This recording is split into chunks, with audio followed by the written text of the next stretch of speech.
我特别喜欢他自信的笑容。印度最近热疯了，最高接近50度，连来自佛罗里达的卢比奥都受不了。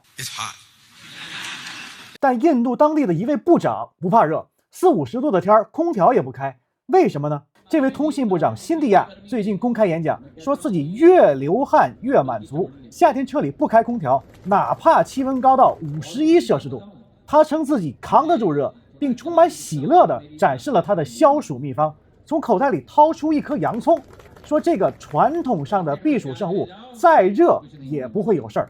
有事儿的中暑会死人的，热就是热，心静也不会自然凉。但他这个小表情实在让人开心，他比洋葱还解热。